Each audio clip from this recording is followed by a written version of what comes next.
What's up, college football fans, and welcome back to another episode of Preferred Walk-Ons. I am Jeremy Taché, fully invested in flannel season. It's October. It's time.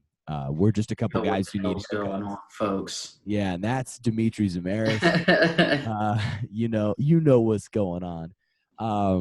I apologize for the way that I sound. If you watched last week's episode, which we uploaded, or I uploaded 6 days late, I sounded bad then. I sound worse now.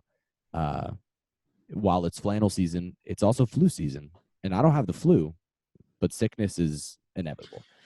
So here we are, talking about college football anyway. So I guess we could just dive into everything. It was a great week in college football this last weekend.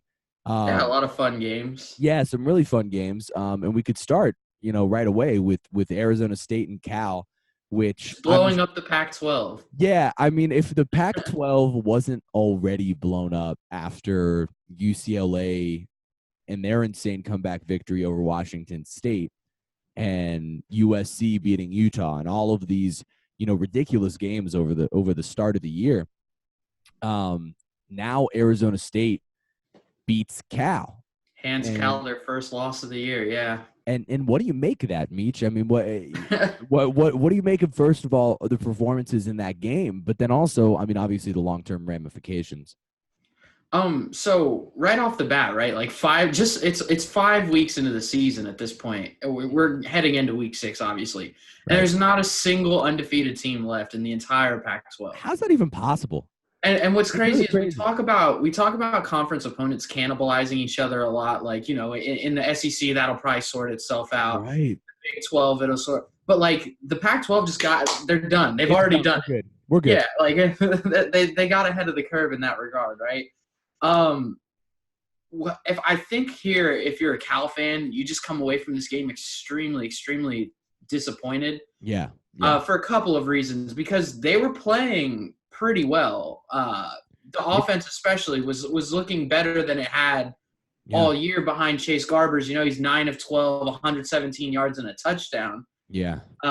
So they're moving the ball through the air a little bit. They're getting their patented Cal defense in that first half.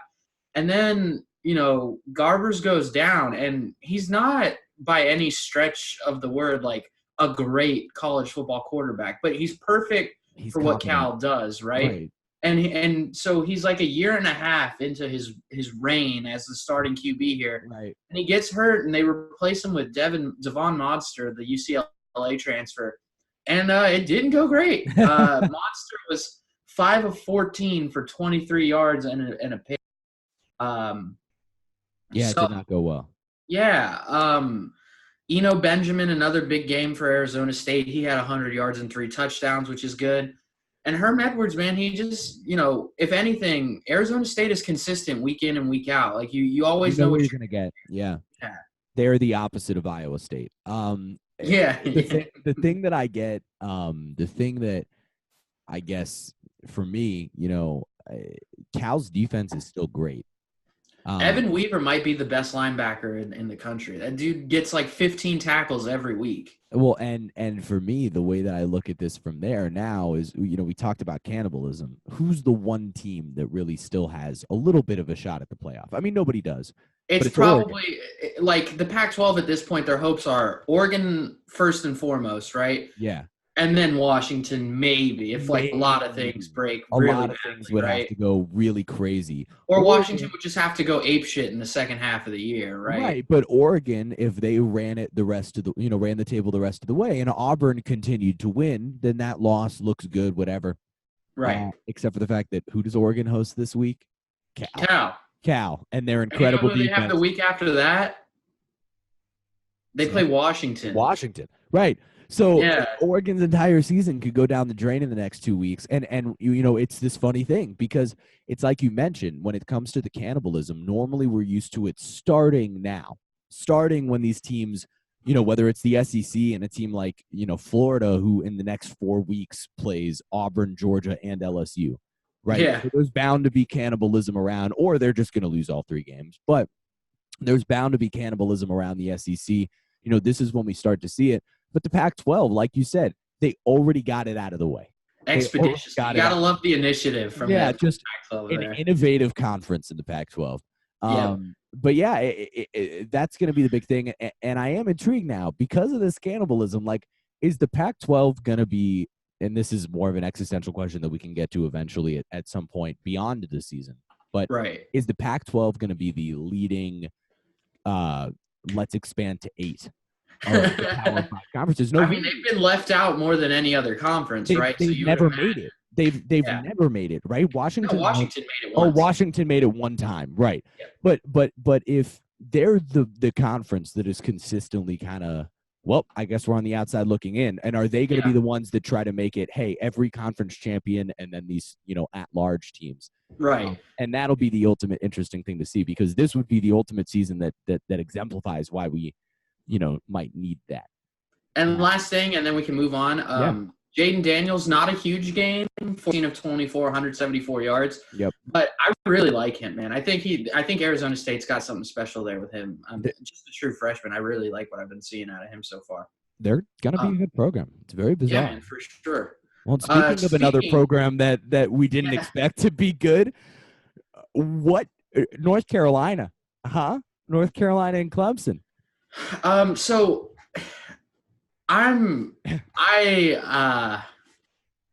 what do you think is going on? What do you think is going on with Clemson? Is it a playing down to their competition sort of thing?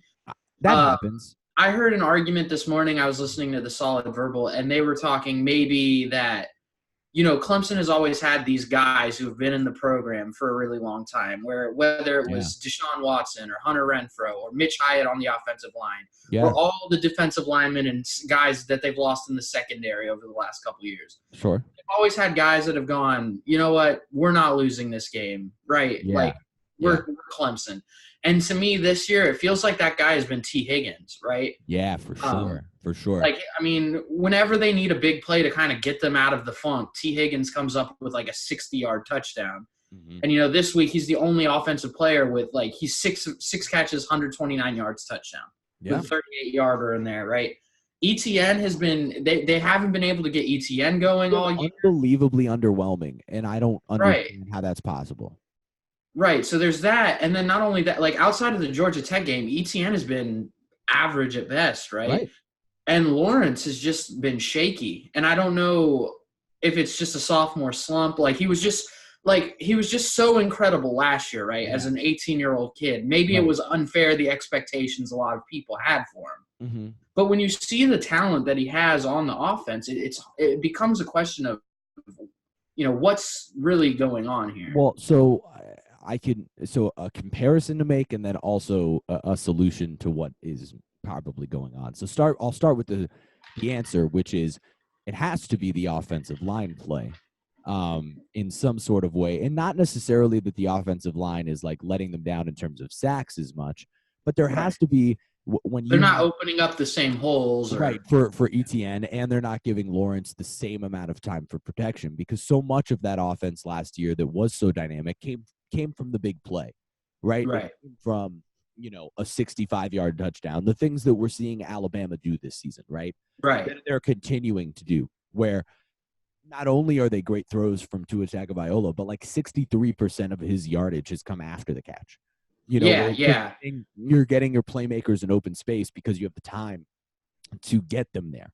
Yeah, right? And you have like 6 of the best receivers in the country on one side. And right after, we've talked about this. It's pretty much Bama, Clemson, and then some sort of tie between. It's probably Ohio State. I'm starting to really lean towards putting Ohio State in that group. But USC's there as well. There's a bunch of stars. Oh, you're talking about wide receiver groups. Yeah. I'm talking about wide receiver groups. No. But you could argue LSU's wide receivers are there, but nonetheless. LSU and Texas, yeah. Right. Nonetheless, Clemson has unbelievable wide receivers, and if you're not able to get the time to sit back in the pocket and get those guys open, you're going to have a semblance of regression, and it's going to be interesting to see over the span of time how that offensive line comes together, and thus how Trevor Lawrence plays. The comparison I wanted to make, does the automatic assumption that we made that Trevor Lawrence is going to be great this season remind you at all of the same assumption we made in the NFL with Baker Mayfield? where there were just so many flashes during that rookie year that definitely. it was just this weird assumption, like, oh, all the talent's there. He's going to be a MVP candidate. And like Baker has Odell now, and right. you know, like it's a similar, right? Yeah, it's a similar premise of like, sure. look how loaded that offense is, and they're not taking the step. And it's a similar problem where maybe the offensive line is causing him some exactly. But the only thing that that Lawrence has on Baker in that regard is that Freddie Kitchens might be the worst coach in the NFL. Yeah. Whereas Dabo Swinney is arguably the best coach in college football. And so let's go to the Carolina side of this for a second. Yeah, real quickly. Yeah. Just real quick. Sam Howell. What a weird team. Yeah, everyone's got to be aboard the Sam Howell hype train. What a weird team Carolina is. They're 2-3, but they beat South Carolina, they beat Miami. Yeah. Then they lost to Wake, which seemed like a bad loss, but it's turned into a good loss. And we'll get to Wake later. Yeah, and then I forget who their second loss was against. Appalachian State. Oh, right. Who's undefeated, but weird loss. And then they're now they're almost Clemson. They're a play away. So it's been the strangest possible season for Carolina, but with the true freshman quarterback, with the new coach, Mac Brown. But still something that we didn't anticipate.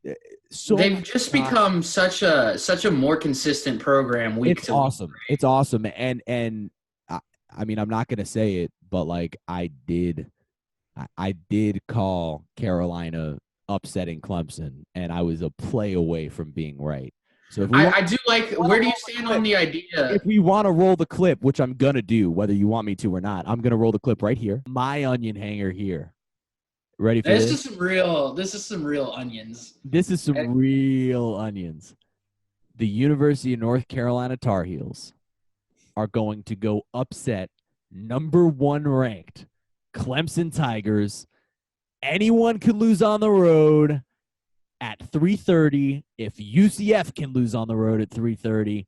So UNC hosting Clemson. The crowd goes absolutely nuts. They play like they did against South Carolina and Miami. Sam Howell shows the bleep out. And North Carolina just throws a wrench into all of our college football playoff plans. Okay. And now that we're back from rolling the clip, you can ask me whatever question it was. Just real quickly, I really like the thought of just going for the win there. Love it. Especially the right choice. If you play longer, that just you're letting the more talented team win out, right? Yeah, so I really appreciate when underdog coaches go for the win in that situation. Absolutely agree. All right, let's move on to another ACC team. Virginia lost to Notre Dame, as we both predicted last week. This went about the same way I thought it would too, right? That's what I was just about to say. This is exactly what you could have predicted was going to happen in this game. I will say this. In the first half, UVA came out and punched Notre Dame in the face, right? Right, they did. And Bryce Perkins was playing lights out in the first half. He looked great. Yeah. What really hurt Virginia here, did you see how many rushing yards Virginia finished with in this game if you include the sack loss yardage? I'm going to go ahead and say it wasn't ideal. What would you consider less than ideal? I don't know, if you include the sack yardage, like under 50. What if I told you they finished under 10 yards of rushing? They finished with 4 yards rushing. Good God. Yeah, that's bad. Yeah, especially with 4 turnovers as well. Yeah. Gotta give credit to Notre Dame, right? Their defense just abused Bryce Perkins in the second half, forcing him into those 2 interceptions. They demolished the run game, obviously the entire game. And then on the flip side, they finally got their running game going, right? Yeah, which was necessary. They finally had a big game. And Ian Book looks like Ian Book. He's just to me, he's the Andy Dalton of college football, where he's just perfectly average. So the thing with Notre Dame, and this game really proves it, right? They are so in a tier of their own in college football, right? Of just being regular. Yeah, well, no, not even of being regular, of being very good. Not great, certainly not great. They're never, ever, ever going to beat the great teams ever. They don't do it, period. They don't beat the great teams. Yeah. But they're always going to beat the other good teams. So Virginia is a good football team. Virginia might very well win the ACC Coastal. I still no doubt in my mind that Virginia is a top 20 level team by the time by the end of the season, right? Exactly, right? So Virginia is a really solid football team with a really solid quarterback. And a really good defense. Yeah, but Notre Dame's better, right? Mm-hmm. But if I put Notre Dame up against that tier that we've talked about all year long of those 6 or 7 teams that are really great, they're not ever going to win those games. And it's this bizarre tier that they've existed in forever. I mean, for literally as long as I can remember. Since Brian Kelly's gotten there, for sure. Yeah, and because they were, are you okay? Were a little below that before that. Right. Are you okay with that if you're Notre Dame, where every year you're going to be basically a New Year's Six type of team? 10 wins at least, yeah. Are you cool with that? Or I don't think they are, though, right? No. And so that's this weird space where pretty much any program in the country would be okay with that. But you're Notre Dame. And so there's like 10 to 15 schools where that's just not acceptable, right? Right, and Notre Dame is one of them. And so it will be interesting, and I keep doing that. It's going to be interesting to see. But, as we do go forward in this season, they're going to win a lot of football games, and then they'll get to a New Year's Six bowl, and then they'll probably lose. And you know what? Again, it'll be a loss to Georgia, and it'll be a loss to another great team. Maybe Georgia again. Who knows? Maybe Georgia again. Maybe a UCF or Boise, depending on if it's the Cotton Bowl, right? And what's the level of acceptance with that standing in college football, and how much longer can that go on? Because it's not bad. Notre Dame is never bad. They're never bad. No, they're going to finish in the top 10. I mean, if you look at their schedule, every year they'll finish in the top 10. Every year. They've got Bowling Green, USC, Michigan, Virginia Tech, Duke, Navy, Boston College, Stanford. There's not a single loss left on their schedule. No, there's not. They're going to finish. Maybe they could lose to Michigan, but I highly doubt it. Michigan's bad. So at worst, they're finishing 10-2 or 11-1. Yep. And I hate to do this, Jeremy. I hate to do this. If shit hits the fan in front of them, we could be talking about Notre Dame in the playoff again. I don't want to do it. But they're going to be right because they're going to be undeniably in that. Well, because if they've only lost one game, and it's to Georgia, and then Georgia is the SEC team that emerges, if Georgia really runs the table, especially if they win an SEC championship, and shit does hit the fan in front of them, as you said, and Oklahoma loses a game it's not supposed to, Ohio State loses a game it's not supposed to, all of a sudden Notre Dame's going to be like, hey, look at our one loss. We're fine. And that's a team that is going to get smacked in the playoff because they're not. Exactly. But they get to hang around it. So it will be. It's fun to kind of predict the way the rest of their season is going to go and the way this program decides that it's comfortable with. How long is Notre Dame going to be okay with this space is the question. Right. Exactly. Two teams that Notre Dame play. One team that Notre Dame plays, they play USC. Yeah, they do not play Washington this year. USC and Washington also went about the way that I think we anticipated. Washington is the more talented team. A real back to reality moment there for Matt Fink. Yeah. Matt Fink is fine, but there's a reason he was their fourth quarterback going into the fall. Yep. He did not look good against Washington, but who would look good against Washington for the most part? That's a really good point, right? Washington has one of the best defensive backfields in the country. Yeah, the best secondary in the Pac-12, I think, without question. Yeah, for sure. I just don't know where Fink was going to go here, right? He was on the road. Washington's low-key a really tough place to play. Yeah. And they did a great job, just putting as many DBs on the field as possible and just saying, beat us, Matt Fink. And it wasn't going to happen. And he didn't do it. Yeah. Surprised that USC didn't go to the ground more. 33 carries as a team for 212 yards. Stephen Carr was eating. He was he had a 60-yard run in there, but 7 carries for 94 yards. Jacob Eason, despite being extremely talented, Sometimes it just leaves a lot to be desired on the field. Yeah. Um, You were the one that made the comparison to Jay Cutler, right? I had heard somebody make a comparison to Okay. Jay Cutler. Yeah, I don't want It's to take so, credit for that. but it's so remarkably accurate. Right? Yeah, It's a it's really ever good. since he said that, like every time I watch him throw, I'm like, yeah, that's Jay Cutler. Yeah, which is at times brilliant. Yeah, And then at other exactly. That's times the whole you're Jay just so, Cutler experience, right? yeah, and other times you're just so frustrated because you're like, you're so good, be better. Right, exactly. But if you're a Washington fan, wouldn't you rather have that than the Jake Browning, just like Yes. this guy's just out here just being like he's good enough to where he'll never get benched, Right. but he's so bad in the big moments that it's just frustrating. Right. Well, he At was least you have Eason where it's like you're confident he has the skills to compete at that level, but it's just a matter of if he gives a shit that day. yeah. Well, and it's not even that as much as it's like there's just so much inconsistency, and I don't even know if it's the Cutler way in terms of like the indifference, as much as it's Right. just like there's so much arm talent, and just sometimes he just doesn't know how to use it. Right. I'm just gonna go with it, right? Because that's all he's ever had. I've always had the strongest arm. I'm just gonna keep Having making the throws strongest that arm, 1% of people can make. Yeah. right? And he makes throws that NFL quarterbacks can't make. Like Yeah, 100%. there are times where I see, and I'm watching a game and I see Eason release the ball, and I'm like, oh, that's a pick. And it easily gets to the receiver before a defensive back can get there. And I'm just in a state of shock. But then Yeah. there's times where he just makes such horrible reads or, is just inconsistent with his footwork or whatever it might be that the ball's sailing. And there's stretches of entire quarters where all of a sudden this guy that looked like an all-pro is just average. And it's exhausting. But Yeah, 100%. I will say I agree with you that Washington's in a better state, better place now with him than they were with Browning. Just in that Browning was getting the most out of his talent, Right. and was still sort of average.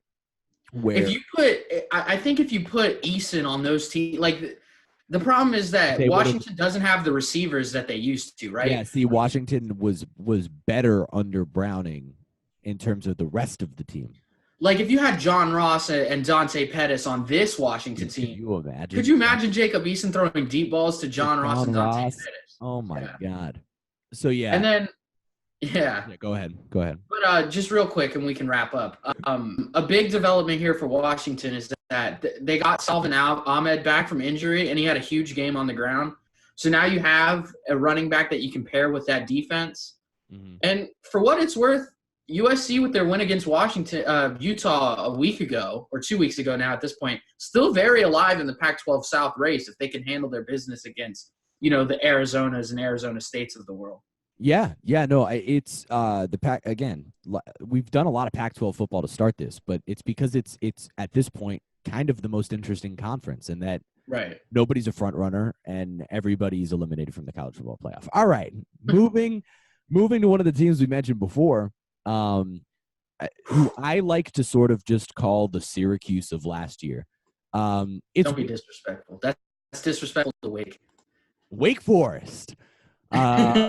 Wake Forest is 5-0. They beat Boston College by 3. And we are very much in a space where we could see 9-0 Wake Forest go ahead and take on Clemson 4 weeks from now. Let's just do this real quick. I'm going to go through their upcoming schedule before they get to Clemson. And I want your just honest, off-the-cuff reaction to. All right, guys, so that was a little white flash because we had some technical difficulties. But now getting into Game 5, Wake Forest, as we just mentioned, and Meech, we started this conversation, and now we started it. It was a little all over the place because of the technical issues, but we both agree there's a chance that Wake can be 9-0. And you were going to go ahead and just read through the schedule and ask whether or not I thought it was possible that they could be 9-0 going into that Clemson game. Let's hear it. Right, so they got that 3-point win this week on the road against Boston College that we all know about. Right. This is their upcoming schedule. So they have a bye week this week. Then they're home against Louisville. They'll win the bye week. Okay, good. Home against Louisville. Win. Home against Florida State. Win. Home against NC State. Oh, definitely a win. at Virginia Tech, easily a win, right? Easily a win. Yeah. Oh my God. Yeah, they're 9-0. And then they're 9-0 playing Clemson on the road. Oh God. On November 16th. Right, and they'll be ranked like 12th in the country because everyone thinks the ACC is actually okay. And then Clemson's going to get their signature win, beating down a team that's not even close to their caliber. But and then they close with versus home against Duke and at Syracuse. This could be a 11-1 Wake Forest season for us. That's very bizarre. I think, but does that not exactly equate to what I said of last year's Syracuse? They're better than Syracuse was last year. Yeah, but it's the same thing. They're not in that tier of 11-1 great Power 5 teams.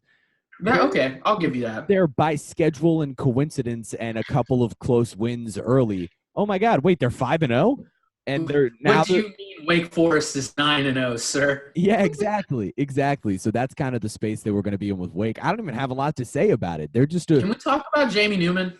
Can we go talk for it. about him? Yeah, you go ahead. 21 of 33 passing, 243 yards and 2 touchdowns. Then, that's not enough. So my guy gets it on the ground too. 23 carries, 102 yards, finishing with, 350 yards basically total offense. Kid's good. He's just been incredible this year. And the Wake defense tries their damnedest to just give up as many yards as possible. But Jamie Newman just will not allow them to lose. On the year now, he is completing 70% of his passes. Yeah. He's already at 1,500 yards passing, 14 touchdowns to only 3 picks. Then if you want to talk about his rushing stats this year, he's already over 400 yards rushing on the year. This could be a 3,000, 1,000 type year for Jamie Newman. ACC Offensive Player of the Year. Who else are you giving it to at this point? Certainly not going to be any of the Clemson players at the moment, which you would have expected. And can I just say that A.J. Dillon is such a good running back. It's such a shame he's stuck at Boston College. Right. Like, it's just a goddamn travesty. They're so bad, and he's so good. He's unquestionably one of the better running backs in the country, and he's just wasting away. I was going through a Florida State schedule yesterday with a coworker, trying to figure out if they're going to get to 6 wins. They will. Well, you think so? We'll talk about it because they're on our quick hitters. Right, but one of the games that is going to be a necessary win is over Boston College, and it's like unless they let A.J. Dillon run for 500 yards, then of course that's a win. But it's not off the table with A.J. Dillon, right? Exactly. So anyway, moving on to our last game of our recap here. Iowa State and Baylor. Meech, you were right. Baylor did come away with just barely. Just barely. It's because Iowa State is the least predictable team in the world. I never know what they're going to do, ever. Brock Purdy fumbles a lot. I don't know if you've. What even is that? Maybe he has small hands. I don't know. Like he fumbles an obscene amount. Small hand scenario of the quarterback. Oh boy. That's just that's the first thing that comes to mind. Maybe he's just getting hit a lot without seeing the guy coming, which speaks to his feel as a QB. Yeah, and also the offensive line. Right. There's a combo there. Purdy Hive should still be going strong though, because he still looked good in this game. Yeah. 27 of 45, 342 yards and 2 touchdowns. What really killed Iowa State though was his interception and his fumbles. Yeah. And they still can't get anything going on the ground. Like it makes no sense. Baylor looked good. I'm telling you, man, I like Baylor a lot. Well, so here's my question to you: Do you Charlie Brewer Hive alive and thriving? Not the you jumping off the Brock Purdy hive for the Charlie Brewer hive? There's plenty of hives to go around, my friend. Just a little bee buzzing around at different hives. A lot of queen bees to flirt with. My question to you is, with Baylor at 5-0, they're pretty much solidified as the 3rd best team in the Big 12. Do you give them any sort of legitimate chance to knock off a Texas or Oklahoma in one of those upsets, or?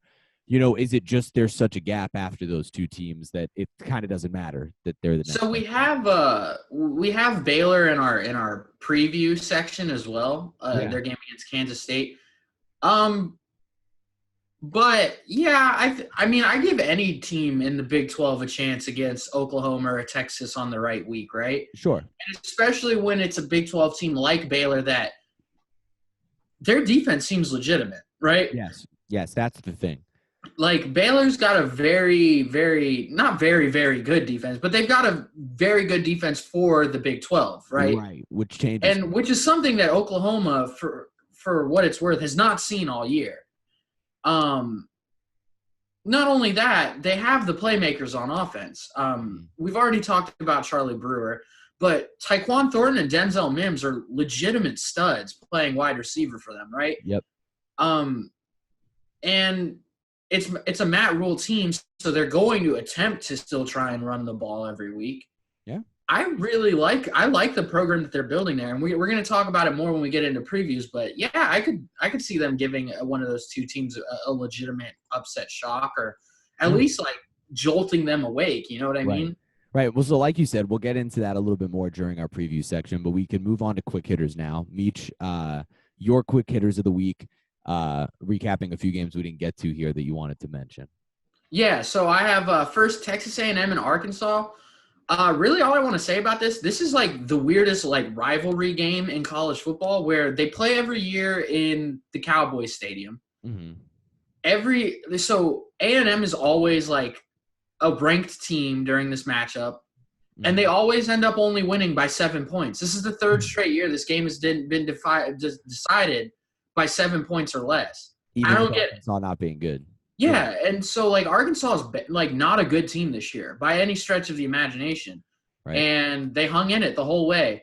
A&M find ways to get Courtney Davis the ball on a team that lacks a lot of playmakers. He's very clearly your best playmaker. Yeah, get him the ball, Jimbo. I don't know what else to say. Yeah. Yeah, and then so secondly, I have Georgia Tech and Temple. Yeah, Georgia Tech scored 2 points in Jeff Collins' return game to Temple. Not great. Not ideal. Which brings us back, full circle here to hate on USF as is tradition. USF must really fucking suck. Like that must be horrible. Horrible. Right. How? And then finally, and this one, I'm going to catch a lot of heat for this one. So let me settle in real quick. Do it. Alex Hornibrook is giving me the Herm Edwards treatment, right? Yes. He's actually been pretty good since Blackman has been hurt. I wouldn't be surprised to see Florida State roll with Hornibrook maybe a little bit here. Yeah. But I do want to say this. I still believe that Taggart can work at Florida State. And if you don't believe so, you can fight me. Because I think there's still potential there. I know people are quick to, fire him, get him out of here. First off, Florida State's athletic department does not have the money to fire a coach with a $7 million buyout. Yeah. They just don't have it. Yeah. So you better get used to it. And, there is potential there if you would just let the man coach a couple of seasons. There's just no patience in college sports anymore, Jeremy. It's these damn kids with their iPhones. I'll tell you what. That's the clip that's going on social media. Literally, it's ending at these damn kids with their iPhones. I'll tell you what. That was great. Yeah, no, I don't disagree completely. All right. So moving to my quick hitters. This is just going to be me bragging quite a bit. Hello, SMU. Everyone else, turn away. Yeah. SMU, hello. How you doing today, Bay? Sidekick team's looking great. I know they just beat USF, but they were up 35-0 at the half. Yeah. USF is horrible, but that's what great teams do. They lead by 35 at the half against bad teams. SMU's ranked for the first time since 1986. I told you so. Is that when they were paying players? Yes. This is the Pony Express. Yeah, that's the time where they needed to literally give the program the death penalty. So Shane Buechele, my God, man, the way you have led this team. I love you. Your pants, Jeremy. So Kansas, Oklahoma State. This is strictly just so that I can also, because we didn't really talk about last week's episode. It didn't really get out there. This is my fault. But as we went into our upset picks, first I'll brag that I had my onion hanger as Carolina over Clemson, and I was a point away or one play away from that happening. But then I also said, and you know what? I'm just going to roll a little clip of it. For me, Oklahoma State over Kansas State isn't enough of an upset. Like, I feel like that's almost definitely going to happen. Okay.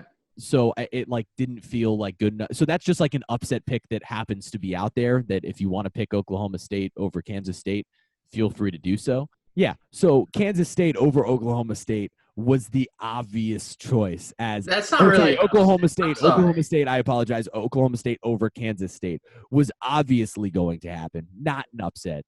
And I feel pretty good about that one. And then so this is just me bragging. And then Penn State, Maryland. And all I really want to do there, a couple quick things. Number one, this is the ultimate example of like why the first 4 or 5 weeks of rankings mean nothing. Oh, yeah, they're trash. Right, they're trash because Maryland beats up on a bad Syracuse team, and it's like, oh my God, they're a top 20 team. And then they've just gotten pummeled since then. And it's just this funny overreaction and underreaction that we do. The Maryland September collapse is becoming one of my favorite traditions. Like, eventually you're going to be able to set your clock to that shit, right? Yeah, it's amazing. I mean, they're terrible. They are bad. Penn State isn't exactly great either, but there's this weird path to where they could be undefeated going up against Ohio State. Yeah, and I saw that this week too. Yeah. Yeah, I mean, like, you got to go at Iowa, home against Michigan, and at Michigan State 3 weeks in a row. But do we really think any of those teams are better than Penn State? I don't. And it's not that maybe I think Iowa. That's the only one I can see. And going to Iowa is difficult. But if they get through that, like, I don't think Penn State's that great, but I also don't think that those teams are significantly better than them. And thus they might have a chance to be undefeated going up against Ohio State, and then you never know what happens, right? So Penn State has this sneaky path to the playoff that we're not talking about, that even though they're very clearly not one of the best teams, they have this path that could get them there. And I will say they have done a good job of just annihilating the teams that they should have annihilated. Yes, like, of course. Of course, but I just don't. I mean, like, would you put them in the tier of those teams that we've been talking about for the playoff? No. I need to see more because I still don't know enough about Sean Clifford, right? Which is fair, but it's just this interesting thing that I just wanted to be sure to point out was that they do have this path that's. I'm not ready to, and I see where you're coming from. I'm just not ready to put them on that tier of like the Texas. But like I think there is a path because that is a talented roster. Well, and that's the whole thing. It's not necessarily about the fact that like I think they're not bad. They're just they've just not proven it against a good opponent. Right. They're no different than like Notre Dame right now, which is solid, fine, comfortable. Could beat a bunch of not good teams, but how are they going to do against the great ones? But all they got to do is beat one of them. If they're undefeated when they go face Ohio State and then they beat Ohio State, they're going to control their own destiny to the playoff. And that's really interesting because they're of the teams there in the top 15. I feel like they're a mystery. And nobody's talked about Penn State as an option. Right. So getting to our news section, the biggest thing of note was that this week there was a law passed in California that will allow college athletes to capitalize on their name, image, and likeness. That won't kick in until 2023. But it was very interesting to see LeBron James, amongst others, supporting that bill. And as it got passed, it's a big deal. People have sort of freaked out about it. And then now there's similar bills on the table in all sorts of different states. There's one that was proposed in Florida that would kick in July of 2020, which is way more immediate, way more interesting. But Meech, just briefly, some of your thoughts on. I mean, you and I have both been in the space of like pay the players forever, right? But in this specific way, when it comes to just being paid for your name, image, and likeness, how do you think that this could either affect college football? Do you think it's the right thing? Do you think that, there's going to be control? What are your thoughts? So there's a lot of pearl clutching this week, right? About they're paying the kids. I can't believe it. You know what I mean? Like, yeah. Not allowing somebody to just like make money off of themselves is evil. Always has been. Inherently. Like now, and this is always to me, and we talked about it the first time this was in the news, right? To me, this has always been the most logical way to pay college athletes. Yeah. Because then the universities aren't doing it directly, right? So it doesn't have any Title IX implications. Mm-hmm. It eases the idea of how are you going to pay all of the athletes? Like, you can't just pay the football and basketball players, but, the football and basketball players are the ones that are going to be the ones getting these sorts of sponsorship deals, right? Correct. And then you hear this, the things like, oh, well, now that this is a thing, what stops Texas from offering a quarterback recruit $75,000 to do local TV commercials, right? And that's where I start to say, all right, that is not going to be as prevalent as people think it is, right? Nope. You can't, like Clemson and Alabama, for example, are bringing in 20 blue chip prospects a year. Right. If you're paying each of these guys $50,000, yeah, it's just not feasible. There's not enough boosters in the world to do that. Only at Texas A&M. Yeah, because they got the oil money, right? That one guy with the oil money. But so that's my thing is, like, it's just not like the worst case scenario that the anti-pay the player people have had. It's just not a feasible way of thinking about, like, the sport turning, right? No, I mean, like, somebody brought up yesterday that I saw in a similar realm. They talked about, like, Nevin Shapiro, right, with Miami, and how theoretically a guy like Nevin Shapiro could go, hey, 4 offensive linemen from across the state, I'm going to put you on a billboard for $250,000. Here, come play at Miami. That's also like, are we doing that every year? You know what I mean? Like the type of money. That's what I'm saying. Like that money, the money is not going to be as crazy as people think it is. Right. And while this initially starts, I really don't see any sort of concern. And the concern that people had was, oh my God, well now it's just California. Guys, that doesn't kick in until 2023. Mm-hmm. Every state is going to follow suit, whether they want to or not. Because there's going to be enough people from these universities and from these football programs and these boosters that are lobbying their local politicians. Well, do you think the universities want it to happen, in all seriousness? No, of course they don't want it to happen. I don't think they do. Of course they don't. But eventually there's going to be a reckoning after this college football season where all of these boosters and all of these coaches and all of these athletic directors all have to sit down and go, okay, so this sort of feels inevitable now. It happened in California. What are we going to do to combat it? And I think instead of combating, there's just going to need to be a level of acceptance. And then approaching and working with the NCAA, honestly, the only logical solution here, you and I both agree, it's inherently evil to not let these kids make money off of their name, image, and likeness. And I think of so many examples, and I can even go to 2 personal examples for us. How about a guy like Shaquem Griffin? Right. Shaquem Griffin, who was UCF, the logo was all over Good Morning America, The Today Show, 60 Minutes for months on end as a result of undefeated season, Shaquem Griffin, all of these things that were happening with him.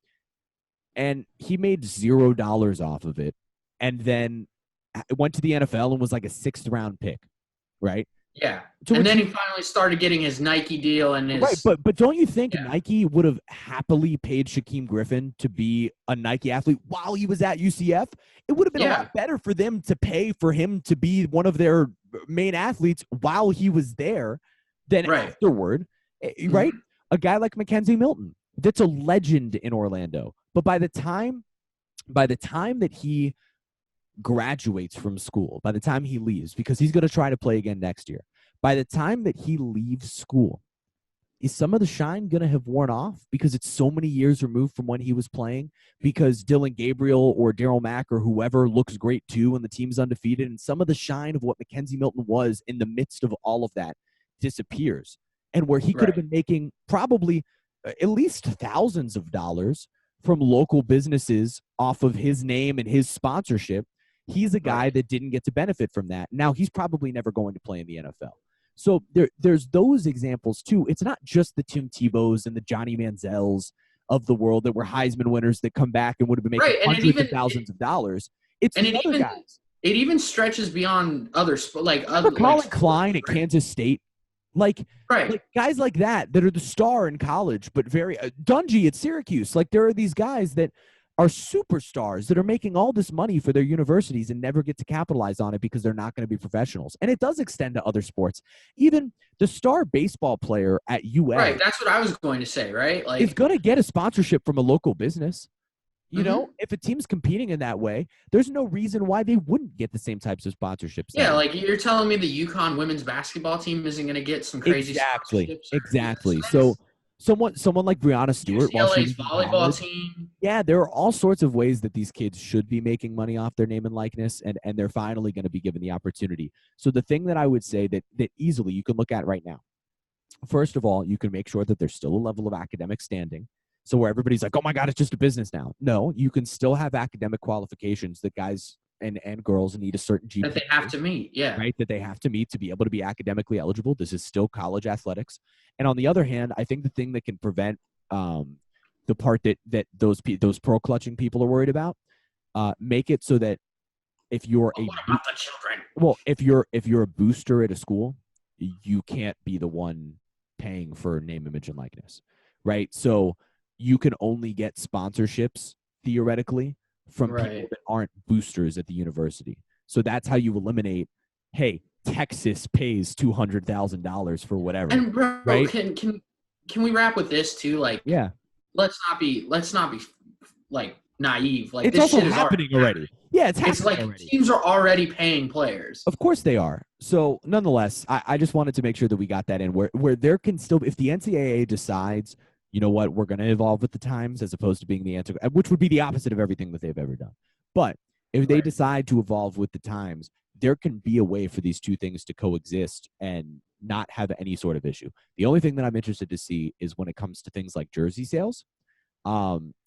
Technically, they're not putting names on the back, right? So it's just a number. But that probably qualifies as likeness. You're talking about like the university? Yeah, so like the university's making money off jersey sales. Number 10 at UCF is selling like crazy. That's Mackenzie Milton.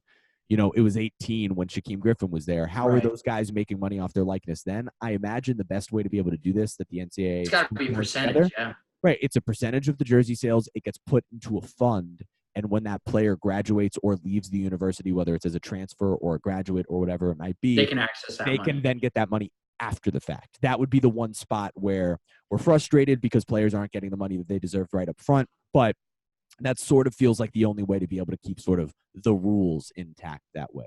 Gotcha. All right, moving forward. Recapping our games from last week on our Saturday six-pack. Both of us had Notre Dame over Virginia, so that's pretty good. Both of us had Washington over USC. Both of us had Ohio State over Nebraska, which was, I mean, just totally obvious. Yeah. Neither of us picked Houston over North Texas, and I'm mad at myself because if you do watch last week, I sat here and I just labored over it. Over it. I gave all the reasons why Houston could go in and have one of those weird momentum upsets, and that's exactly what happened. But neither of us picked Houston over North Texas. Meech, you did have Baylor over Iowa State, and you had Utah over Washington State. So yearly standings wise, man, Meech, you're at 19-5. Yeah, bro. Kyle was telling me I should probably start gambling. Yeah, you should. And for those of you, I'm going to do some cross marketing here. I host a podcast called Swings and Mishes. It's a baseball podcast. We have a partnership with BetDSI. And if you use the promo code SWINGS101, you can double your initial deposit up to $1,500. So I literally this week, I put in the minimum, which was $45. I am not going to tell you who I'm betting on, but I was able to bet $90 because I just had an extra 45 to play with. Maybe that's what I'll do. And throw in some money, and then, you know, you're 19-5 thus far. See where it goes. So I'm 12-12, which I will happily take considering the way that I started this season. Hey, man, a lot of people still can't break even in this day and age, right? Breaking even at 500, I feel comfortable. So going to our Saturday six-pack for this week specifically. We got to keep these short to get you out on time. So I'm setting the timer for each of them at 4 minutes. All right, let's do this. UCF and Cincinnati. Like I'm going to be able to keep this at 4 minutes. You go ahead first. Well, here's what I'll say about this. Yeah. Friday night conference game, not great. Boy. Not a great start. Not great. But I will say the loss to Pitt has me actually feeling a little more confident about this one. Yeah, because sure. It's like, especially after what the guys were saying after the UConn game last week, This team is like entirely focused again. Right? They're so mad. 100% just ready to go 1-0 every week and just beat the shit out of the team in front of them. Yeah. And without question, UCF is so much more talented than Cincinnati on both sides of the ball. In my opinion, you might feel differently, but I think that they are just on a different level talent-wise, right? Sure. And I'll say this: the Cincinnati alternate turf that they're doing, terrible. They're not doing it. Oh, they're not. It was fake. Their own account tweets out this effing turf that's going to be a black because turf. It was awful. Yeah, it was terrible. Awful. Except for the fact that it was kind of cool and exciting that they were doing something different. But yeah, it's outlawed to be able to do any turf other than green, except for Boise State, who was grandfathered in. And Cincinnati trolled their own fan base. I don't really understand that. Anyway, sorry. Going back to what you were saying. I just think that Cincinnati's not played anyone this year, and when they did play someone, they got taken to the woodshed. I'm really just I don't know, man. And like, sure, it's a conference road game on a Friday night. That's terrible. Horrible. And it's against probably the toughest conference opponent UCF has on their schedule. Correct. I still think UCF wins this game by 2 touchdowns. Wow. Yeah. All right. So I will say Luke Fickell is a very good. The spread is UCF -4. Yeah, it's not enough. And they only give us a 56% chance. Like, what has Cincinnati done to deserve that sort of benefit of the doubt? I agree with you, especially considering the way they looked against Ohio State. That said, conference game on the road Friday night. It's all the things I don't like to see. And remember, I said that the Pitt game had all the makings of an upset, and this one does too. That said, yeah, but you said this about Cincinnati last year as well. Yeah, that said, Cincinnati, you're right, is not on the same level as UCF talent-wise. I will say that Luke Fickell is a very, very good coach. Because I am a nerd, I listened to his press conference from yesterday, and the way that he was describing the UCF offense was unbelievably accurate. Like, for a guy that, I know they've played against him for a couple of years, right? But listening to the way that he was breaking down the running back play, the quarterback play, the offensive line play, like, I was like, oh my God, this guy already, it's Monday and he has everything, or it's Tuesday and he's got everything down. Right. Obviously that's his job, but nonetheless, the thing that I am interested to see, and then we can wrap this up, quarterback play wise, Dylan Gabriel has been nothing short of fantastic. He has the 6th best passer rating in college football. He throws one of the prettiest deep balls I've literally ever seen. I've said it over and over again. That said, because I am a nerd, I wasn't watching the UCF game this week. I DVR'd it and I came back and I just watched the offense. Not having the ability to run the ball does affect this offense. And I mean, run the ball from the quarterback position. Right. And Darryl Mack, man, Darryl Mack can tote the rock. And I know that, the difference is that he's not the improviser, obviously, that Mackenzie Milton was. So it's like, It's just designed quarterback runs. It's read options. It's, things like that. Quarterback powers, yeah. Yeah, not being able to do so with Dylan Gabriel does hurt this offense. And it hurt them against Pitt. And so it'll be interesting to see if UCF does get down in this game, how they decide to approach it. Do they just lock in and go, Gabriel's our guy? Or, if there's a couple of rough possessions off the top, do they go to Darryl Mack? Or is there just a mix of the two throughout the game, regardless of how the game play is going, which I expect to see. I expect to see some Darryl Mack. He looked real good. I do too, yeah. So that's the thing to sort of look for, is when does Darryl Mack come into this game? And how does that affect the UCF offense? I agree with you. I still anticipate UCF winning and covering the spread. Yeah, that's just disrespectful. I'm sorry. Yeah, 4 points is disrespectful, considering the way UCF beat down, the way they beat even them what they did to Cincinnati last year. And Cincinnati was a better team last year than they are this year, in my opinion. Cincinnati was better last year than they are now, and they beat them down last year. And I know they had Mackenzie Milton, but this offense has still been great. Like, it's not like UCF's offense hasn't been scoring. So it will be interesting. I am taking UCF because I will never not take UCF. You taking UCF as well, right? Yeah. All right. Yep. So moving to our next game, Auburn and Florida. Whew. This is the first of Auburn's gauntlet, and same with Florida, I guess you could say, right? Right, both of them. Kyle Trask has been like great. I'm not gonna like take anything away from him, but he's also played Tennessee and Towson.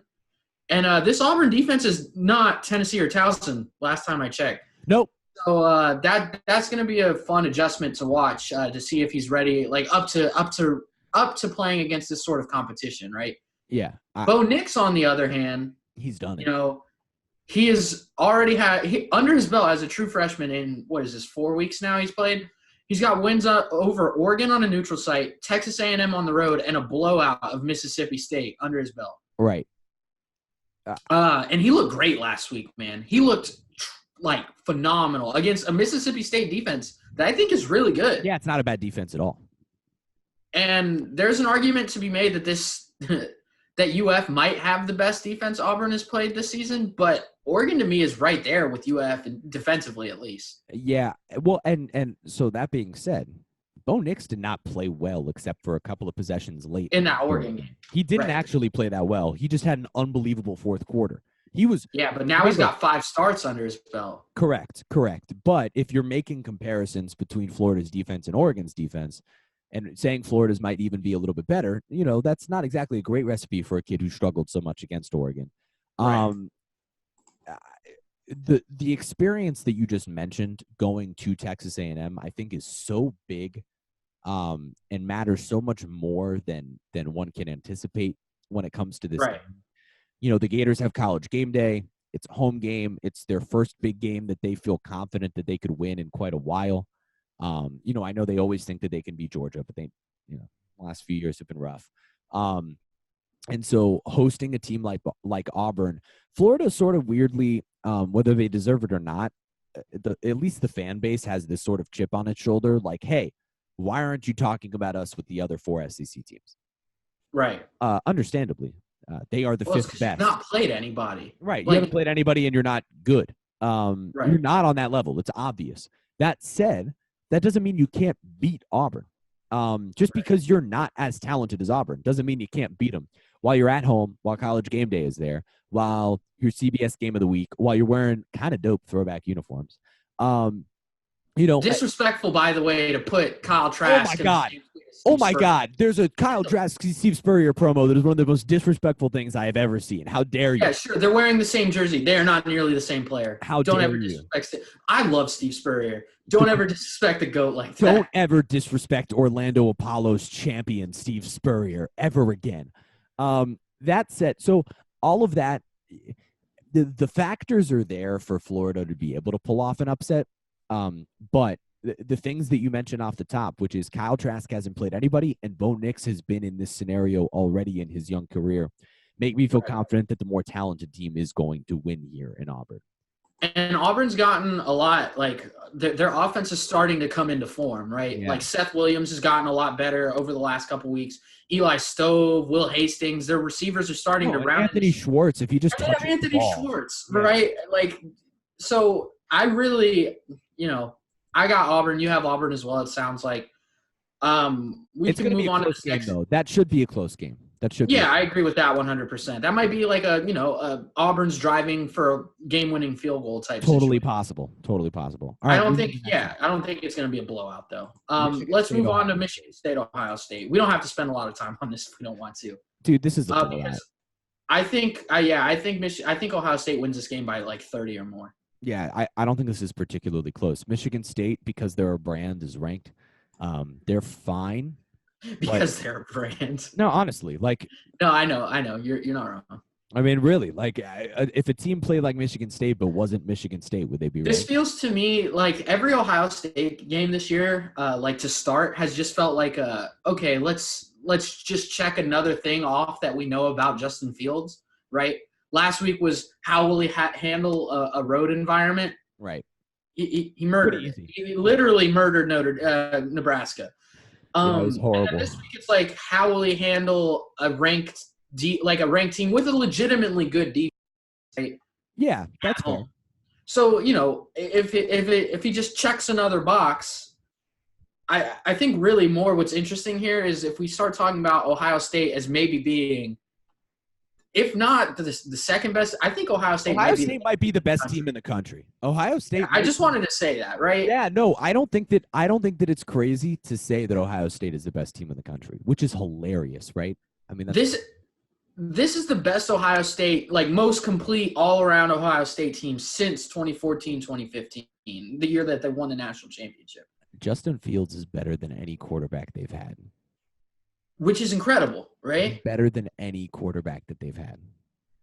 Yeah, it's nuts. That whole stretch. He's better than Braxton Miller. He's better than JT Barrett. He's better than Cardell Jones. He's better than Dwayne Haskins. He's the best quarterback that they've had, and the offense is perfect.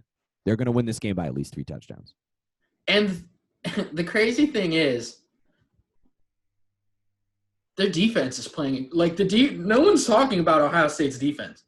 And no one ever talks about Ohio State's defense, and then they end up being one of the 10 best defenses in college football. Well, last year the defense was bad, right? And that's what kept them out of the playoff because they gave up all those yards and points to Purdue that 1 week. Right, 1 week. Right? But this year they gave up 21 to FAU, but that was mostly garbage time, right? Yeah, it was garbage time. Then they 0 against Cincinnati, 10 points to Indiana, 5 points to Miami of Ohio, and Nebraska got lucky to score the 7 that they got. Look, the reality is Michigan State is by far the best team that they will have played this year. But being at home, and Michigan State's not exactly that good. You know, Ohio State is just so easily going to run the table. I just don't think it's going to be a problem. All right, so we both got Ohio State here. Yeah, by multiple touchdowns. So have we agreed thus far? We have. UCF, Auburn, Ohio State. Going to game 4. Baylor and Kansas State. So we covered a lot of what Baylor is, in our preview of their game with Iowa State. You're going to see in the second half of this. I put this in the rundown, but it says truthfully, there's not a lot of great games this weekend, evidenced by the last 3 games in this 6-pack. Yep. Baylor Kansas State is interesting in terms of storyline because these are both 2 teams basically building themselves back up from the ground up. Yeah. For different reasons. Obviously, Baylor's rebuilding because of horrible shit that happened, whereas Kansas State is rebuilding because they're replacing a legend at head coach, right? Yeah, of course. That in itself is like a whole sea change of what's to come. But both of them look pretty good. Yeah. Yeah, I don't really trust either of these teams. You know what I mean? Like I can tell. I just feel sort of indifferent about both of them. I feel that. And I like the way that both of them have sort of overhauled their programs very quickly. Yes. And I don't mean necessarily overhaul. I don't know. The way that I look at it is like Kansas State is a solid football team that is not necessarily going to shoot themselves in the foot, and they are at home. And Baylor being an undefeated team with multiple wins over really solid opponents just doesn't seem like – I said the same thing last week. It doesn't feel like they're at that point yet. So for me, the way I look at it is Kansas State at home in a game where it's like this is a battle for who's really at the top of that next tier. Yeah. Kansas State feels like the team that should come out on top here. Okay, I'm rolling with the Charlie Brewer Hive. I'm going Baylor. I'm unsurprised by that response. Moving to game 5, Cal and Oregon. This is fun. This one's weird, right? This is fun because – what time does this game kick off?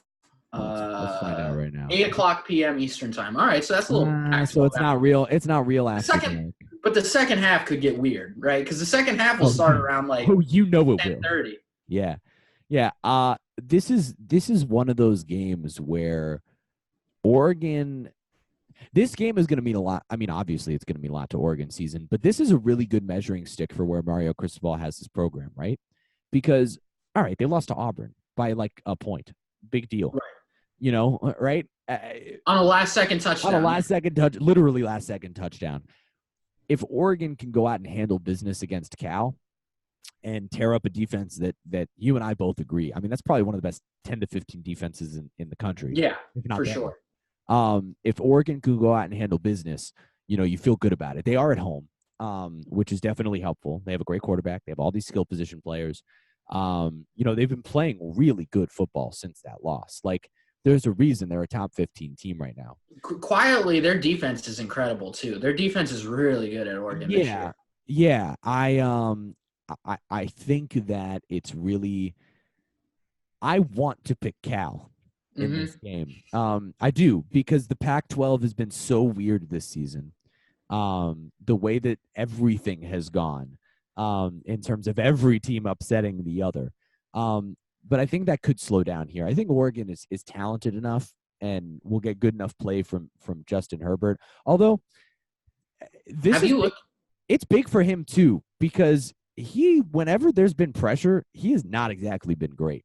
You talking about Herbert? Yeah, Herbert. In terms of pressure in the pocket, I don't mean pressure in terms of like a big game. I mean pressure in terms of in the pocket. And Cal can bring that. So I'm intrigued to see the way Justin Herbert plays, but my inclination is to say that Oregon will sneak away with this victory. Right. But honestly, however you pick this game, I'm just going to go the opposite. So, have you looked at the matchup predictor on this on ESPN? I haven't. If you just had to guess, what % chance do you think ESPN gives Cal to win this game? I don't know, like 40%? What if I told you 7.4%? What? Doesn't that feel criminally low? Astronomically low. And all right, never mind. Cal's winning. Oregon's an 18-point favorite. Yeah, see, that's asinine to me. I saw that yesterday. Why Oregon is a 2.5 touchdown favorite will not make that doesn't make any sense to me. If you're a gambling man. They're an 18-point favorite on an offense that has no playmakers outside of their quarterback. Well, and against a defense. And playing against one of the best defenses in the country. Yeah, throw all your money on Cal. I'm going to go Oregon just because I think their defense is going to – like, if Garbers can't play, Cal's offense is shit out of luck. Yeah. That defense. But what would be weird is if Cal wins, having already beat Washington, they're in the driver's seat for the Pac-12 North title. Yeah, which is hilarious. Yeah, as we all expected. This is going to be an ugly game, but I got Oregon at home. I'll take Oregon too. I'll do it. I don't want to. Not too happy about that. All right, Iowa and Michigan. Yikes. Yeah, so I'm sorry for putting this one on here, but there was nothing else to choose from. So can we just take 30 seconds on it? Yeah, that's fine. Michigan's at home. They're going to win because both teams are bad. I've got Iowa because I think their defensive line is just going to destroy Michigan up front. This is going to be one of those like 13-10 ugly Big Ten games. I like Nate Stanley under pressure more than I like Shea Patterson under pressure. And I think Iowa's defense is – no one's talking about Iowa, man. Start talking about Iowa, people. I can't wait to use that as a GIF. All right. Moving to our final quick segments here.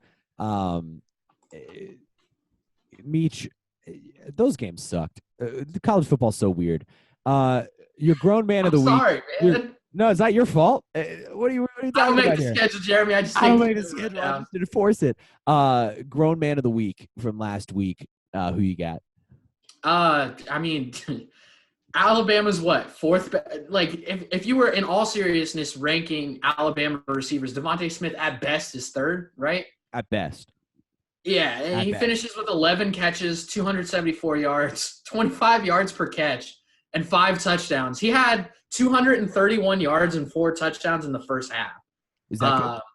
Yeah, all of those are program records. So, you know.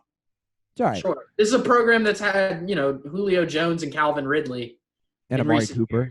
And Amari Cooper in recent seasons. And they have Jerry Jeudy and Henry Ruggs on their team right now.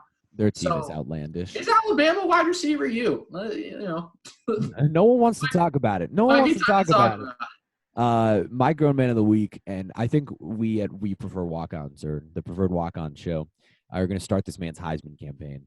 Chuba Hubbard. Gotta talk Chuba, man. He's been eating defenses alive. So first of all, it's the best name in the history of Is he on pace to break Barry Sanders' record? He had 25 carries for 296 yards and a touchdown. I'll say that again. 25 carries, 296 yards, and a touchdown in the quote-unquote upset win over Kansas State. Chuba Hubbard is literally the best running back in college football. Statistically, in terms of the way that he runs, I don't really care what it is. He is my grown man of the week, and I think it's the 3rd or 4th time we've had him on here in just 5 episodes. We have to, he's been on it 4 times. And the one week he wasn't on it is because they were just beating the shit out of McNeese State. So he only finished that game with 8 carries for 44 yards. Yeah, that explains it. He's got to be on. What was? Go ahead. Keep talking. All right, so I'm gonna just go to the most college football thing I saw, and you can come back to it. The most college football thing that I saw this week was just simply that Delaware almost beat Pitt. Because of course they almost beat Pitt. Like after Pitt, the week after Pitt. Right after Pitt goes ahead and beats UCF, they struggle and almost lose to an FCS team in Delaware, which is it's literally just the way that everything works in college football. And so it was the most college football thing that I saw. We haven't done a lot of like game action things. That was it for me. For me, the most college football thing I saw this week was so Nebraska releases those balloons after their first home touchdown every week, and there's like a big controversy about, that's really shitty for the environment. Horrible. And then I don't know, Banner Society runs that top whatever every week, as they call it. And Jason Kirk had a really funny paragraph about how Ohio State is stopping Nebraska from killing the environment by just not surrendering it. Oh my God, that's amazing! not giving up touch. Oh my God. Yeah, so Ohio State is the Captain Planet of this generation. Wow, who would have thought that Ohio State would be the moral upstanders of our society? Not me. Really makes not I. All right, and now it's time for the onion hangers of the week. Do you want to go first? Or do you want me to go first? Because yours is fun. So I don't know if could you even consider with how bad USF has been this year, but UConn is just cosmically horrible. To UConn. You can't lose a home conference game to UConn, but I'm calling it the Huskies. Randy Edsall and his perfect haircut. I don't even know if he's still the coach at UConn anymore, but they're going into Raymond James Buccaneer Stadium. Oh my God! In front of 15 USF fans, and they're gonna win that shit. In front of 15 USF. All 15 USF fans in attendance are going to go home heartbroken. Oh, my God. If UConn goes in and beats USF, Twitter is going to be so fun. Poor USF. They're a disaster. And you're not crazy to think that they could. Hey, those 21 straight at the end of that UCF game, that's a real building block for UConn. All right, so my upset. That tweet was hilarious. That might have been that UConn tweet. UConn's tweet. Hey, 21 unanswered. That was amazing. That might have been the most college football. That was so good. They tweeted out at the end of it. For those of you that don't know, UCF was up 56-0, and then took out all the. I mean, they had already taken out the starters. They were playing walk-ons, bro. They were literally playing walk-ons on the. They were pulling people from the crowd, letting them. Right at that point, and then UConn scored 21 straight to end the game at the in their final 3 possessions, and so UConn at the end of it tweeted out, "Hey, 21 unanswered points for UConn." It was amazing. All right, so my onion hanger pick of the week. I actually feel relatively confident about this. Weirdly, which is strange because you've been driving this Texas band. Yeah. So I'm a big fan of Sam Ehlinger. But Texas loses a game they're not supposed to every single year. And I saw the Bear, Chris Falica. Is that how you say his last name? Felicia, whatever it is, from just the Bear from College Game Day. Yeah. He pointed out that the first weekend of October, for 5 straight years, a top 15 team has lost to an unranked team. Okay. This is the one. West Virginia at home. Austin Kendall torches Texas's defense. And West Virginia, take me home. I like that a lot. Take me home. Country roads. West Virginia upsets Texas. That's my onion hanger pick of the week. So West Virginia over Texas, UConn over USF. Put the money in the bank. Put it in the bank. And this is great. So thank you guys for watching this week. I promise to actually upload it this time. And enjoy this week of college football with a bunch of bad games, but enjoy Friday night's game, which will be the most entertaining you will watch. All right.